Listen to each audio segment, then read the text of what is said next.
Welcome to Just Relationships, the show that offers you concrete ways to make your relationships better. Whether it's your boss, your spouse, your children, or your friends, the quality of your relationships in life directly affects how you feel about yourself and the success you achieve. Your host, Dr. Duffy Spencer, a psychotherapist, telecoach, author, and seminar leader, will interview top experts to help you learn to manage this essential part of your life. And now, here's your host, Dr. Duffy Spencer. Greetings to you. Well, if you listened in last week, you know that we are talking about love today. And would you believe the concept of unconditional love? I am very pleased to reintroduce to you my friend and colleague, Stefan Deutsch, who is the author of Love Decoded, which is a breakthrough book really getting into the research on how people feel about love, why they need love, and how they can keep behaving in a loving way toward each other, even when they get upset or provoked. So how did I do, Stefan? Is that right? Does that feel true? Yes, it does. Okay. So did you want to recap anything from last week's show? Well, if you have some new listeners, which I think you probably have, I think they might want to know a little bit about the theory. And the theory is very basic, by the way. We think of love mostly in a romantic context. And as we spoke about it last week, that really has to do with procreation. We're a species. So those hormones and chemicals, adrenaline and dopamine and pheromones are there in our organism system in order to attract each other and mate and procreate. But that is not the way I talk about love. I talk about it in the sense of mother's love nourishes. And I've been working with that theory that love is nourishment, like air, food, and water, which really explains why we need it so much. Why are we always looking for people that are nice to us and kind of shy away from people that are not so nice to us? Well, because the people who are nice, it turns out, are actually giving us a form of essential nourishment without which it's painful to live a life. It feels empty. So we're always looking for nice people because they're giving us this particular nourishment. It's something that we're able to generate. We're able to give it to other people. And we have that word, giving love or getting love, we talk about it, but we don't think about it as a reality. We're actually giving love, giving something because we can sense it. Human beings can't sense nothing. We can only sense something. So we sense when people are nice to us. We sense when they're not nice to us. They're depriving us this nourishment. When we're born into an unconditionally loving environment. Our parents, grandparents, family members, hopefully, generate this nourishment and give it to us. So I've been working with that theory, and for those who are very scientific, they'll be happy to know that there's research from Fredrickson about vagal nerve growth, Luby, research on hippocampus, cancer survival rates. When people are in a large community of loving people, they actually survive cancer 40% higher. Did you know that, Duffy? It's really incredible. And Tiffany Field did decades worth of work with preemies. They taught moms how to be more loving, touching their infants, massaging them 3 times a day. And they, very interestingly, grew 40% faster than preemies who weren't massaged. So now we know that, in fact, love is nourishment like air, food, and water. So yes. Just wanted to restate that for any new listeners. Oh, thank you. I appreciate that. And I just have to, I'm thinking about our guests who are looking at the term motherly love and where are the fathers, because today's norm for fathers is to be more active. And I know the most basic anthropological bond is mother and child. Would you just speak to that for a moment? Well, all human beings, when we're born, male or female, receive this nourishing love from the people who are raising them. So that, of course, is the mother and the father. Probably there is some difference between carrying a human being inside of you for 9 months with all the discomfort and pain and everything that it comes with morning sickness, and then the birth itself, and then breastfeeding, which is somewhat different. From a cultural perspective, the other piece of this is that we are still training men to play with toy soldiers and guns and watch violent movies much more so than our female children, and we literally don't furnish them. We give them the same amount of food and water, but we don't give them the same amount of love. We just don't. Boys don't cry, and it's unfortunate. So you're right. In today's men, young men, in their 20s, 30s, are more sensitive than the generations before them. But boys will still beat each other up in middle school or even elementary school if they're a little too sensitive. If they're a sissy. So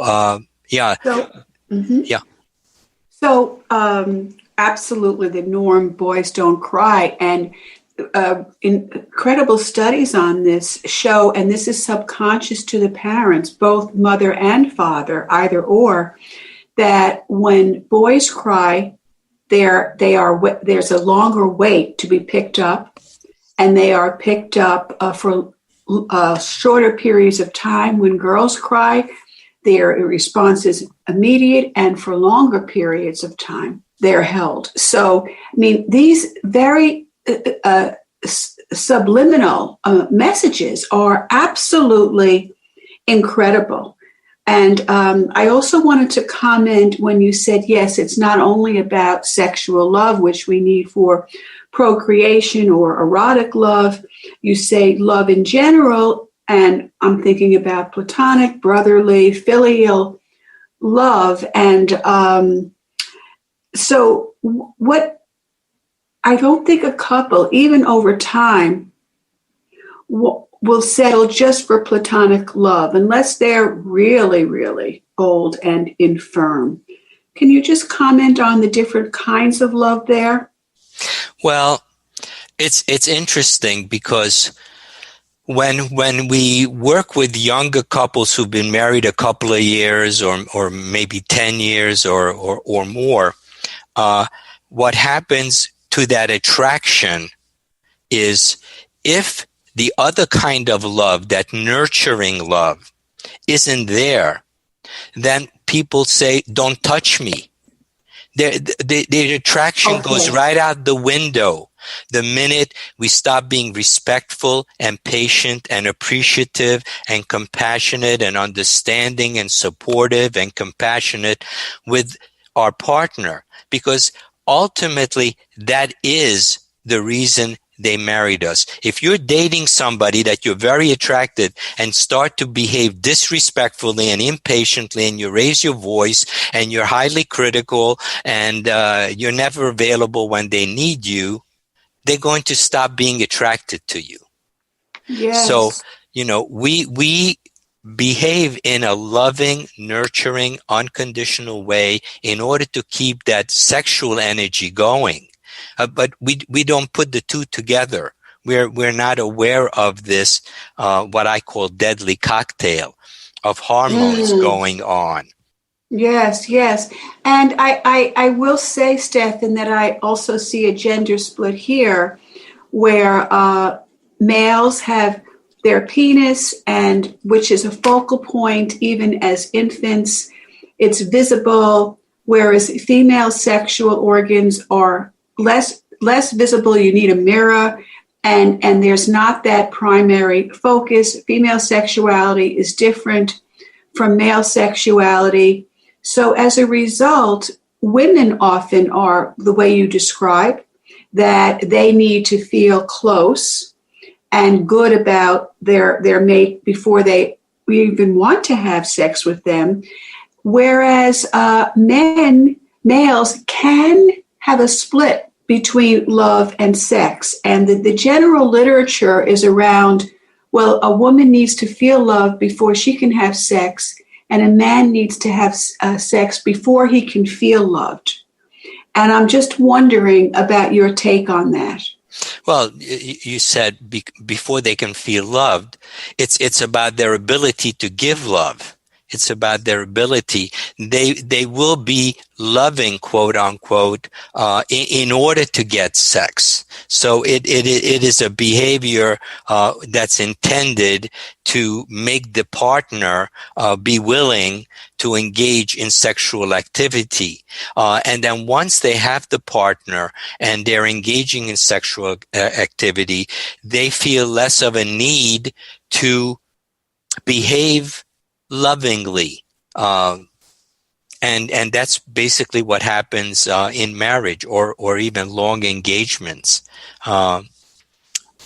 Yeah. And once that nourishment disappears, now again, Duffy, let's go back to the focal point here. Love is nourishment.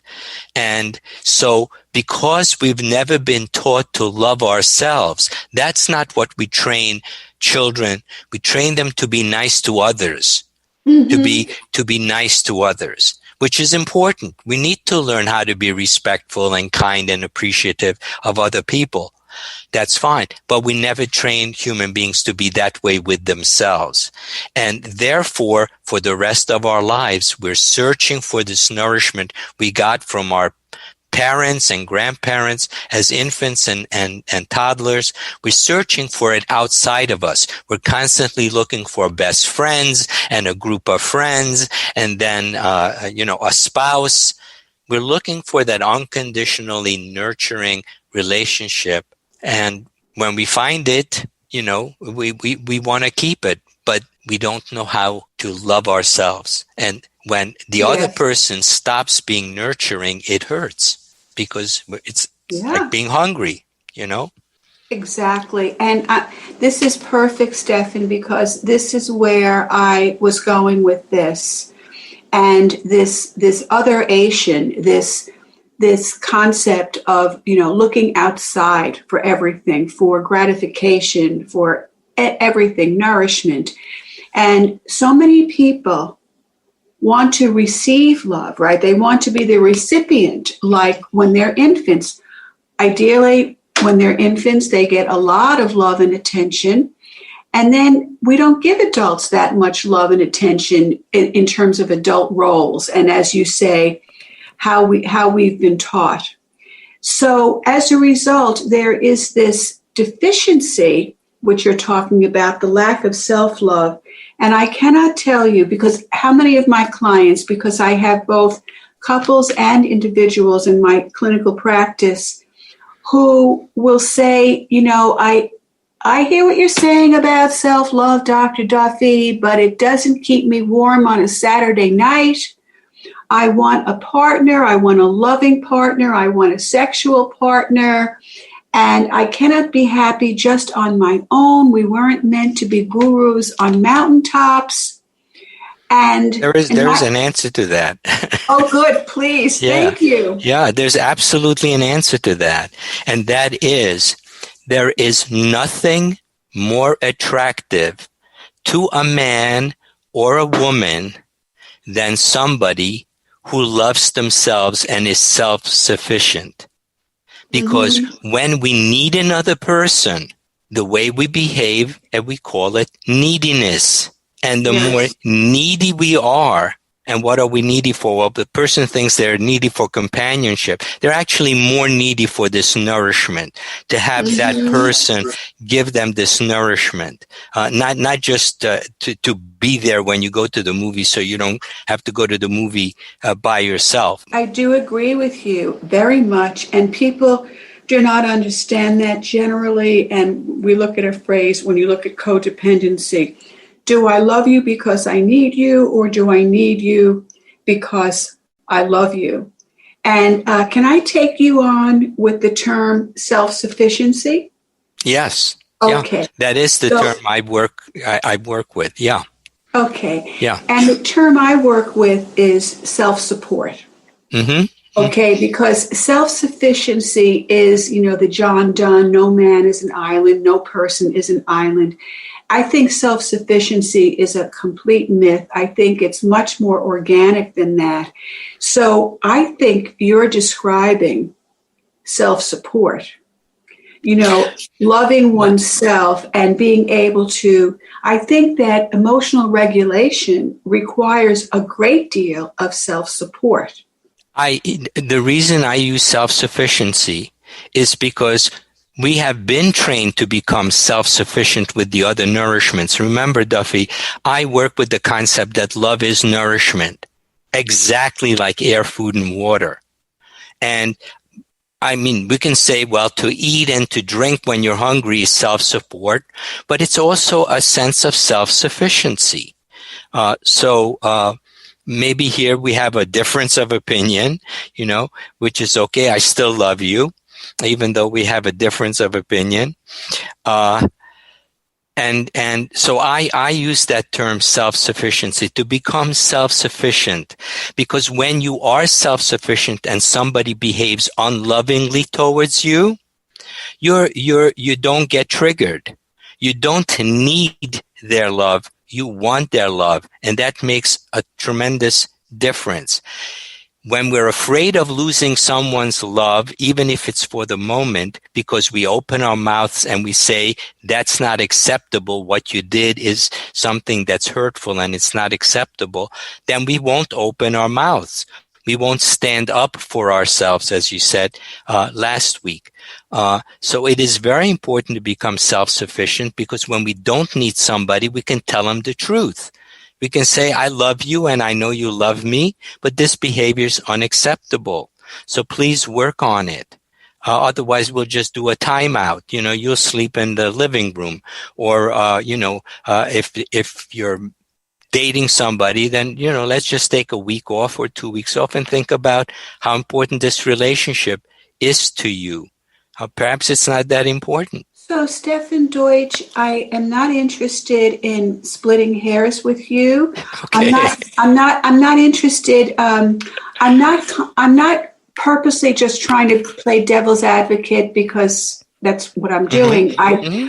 I accept what you're saying. But I think that you're speaking two different messages. One is love is nourishment, mm-hmm. and the other is, and you need to be self-sufficient. Mm-hmm. Would you find that self-support is a little bit more inclusive of your theory? I just don't use that. I don't use that term. I don't use self-worth, self-esteem, self-support. I use being self-sufficient, because we are with other nourishments. We breathe on our own, and when we're hungry, we take care of that.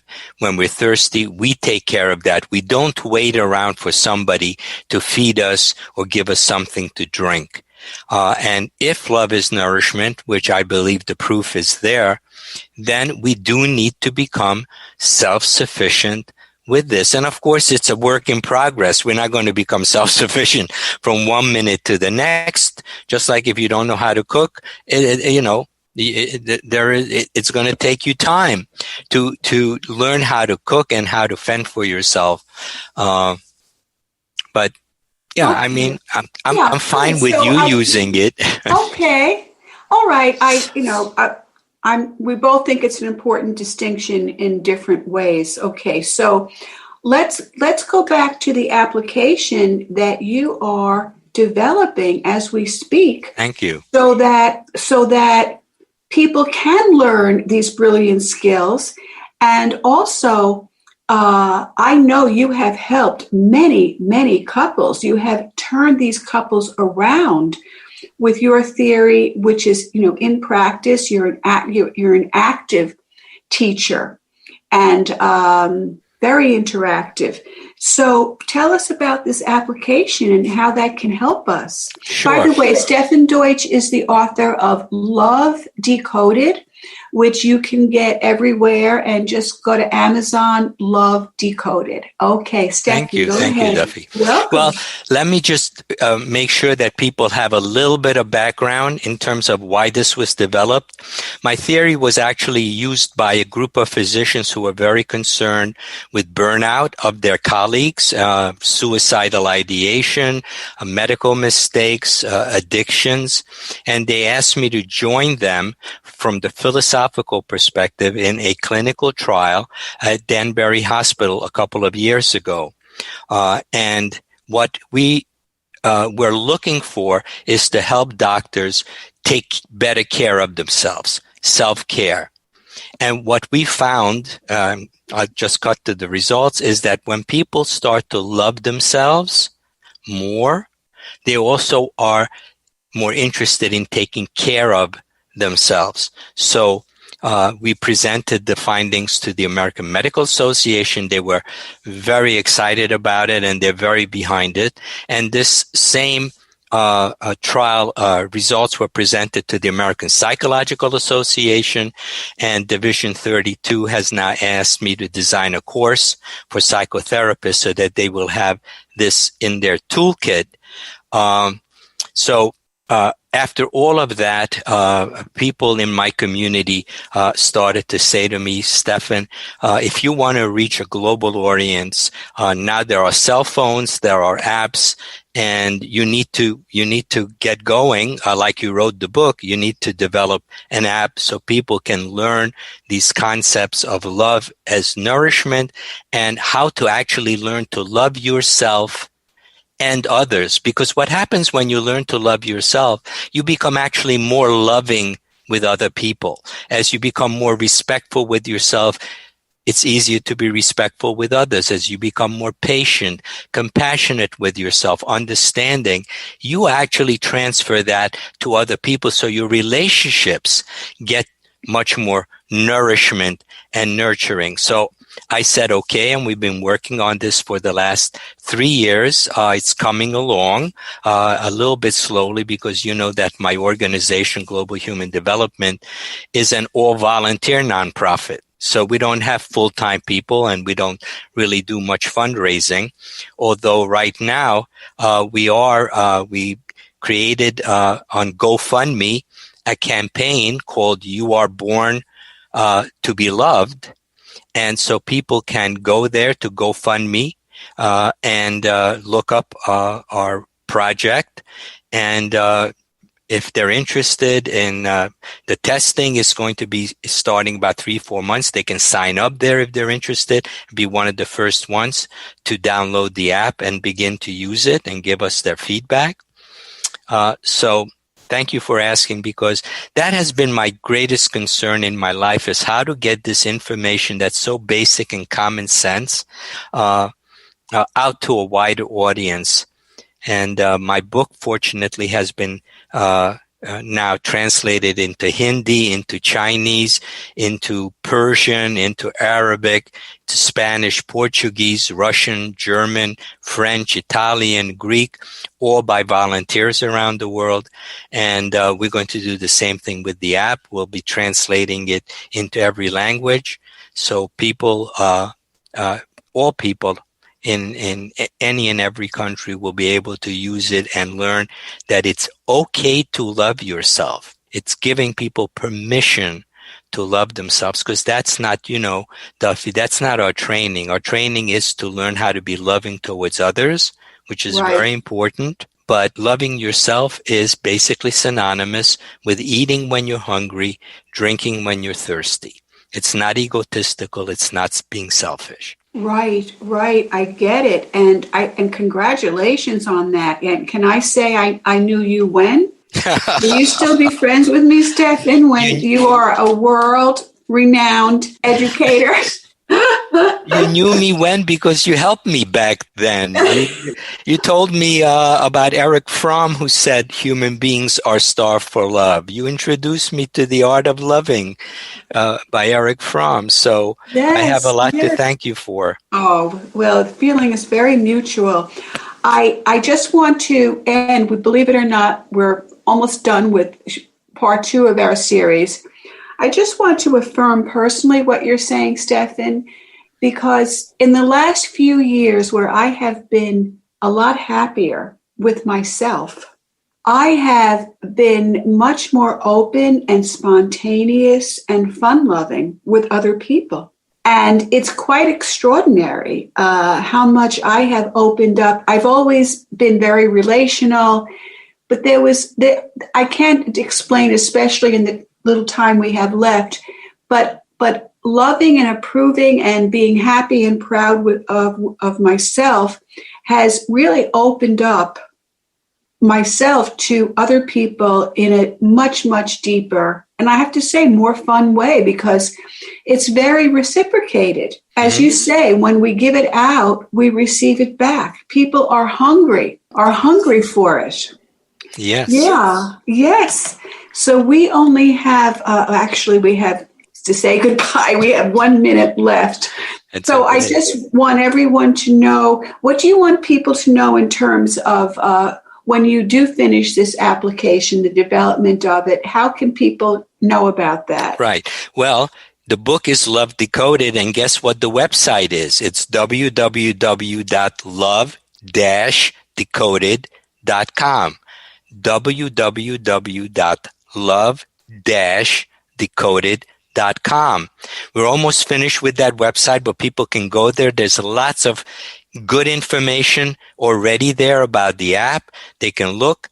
And I think we're probably in the next day or two putting up a contact information so that if they're interested in being one of the first ones to download the app and test it with us and for us, they will be able to sign up there. So, yeah, that's the news. Well, I am so excited for you, for me, for the world, Stefan Deutsch. And www.love-decoded.com. And you have some very interesting articles and material and information on your website as well, Stefan. Yes? Yes. Beautiful. Well, I thank you, my friend. I thank you, my friend, for a wonderful, wonderful 2-part series. And you know, I always ask you, whenever you come on Just Relationships, will you come on again? Absolutely. Yes, well, that's wonderful, and we'll have brunch together with our spouses on Sunday. So I'm excited about that. Yes, we're celebrating birthdays and anniversaries. Yes, we are. So again, thank you, Stefan Deutsch, and this is Dr. Duffy Spencer saying goodbye for now and wishing you great relationships.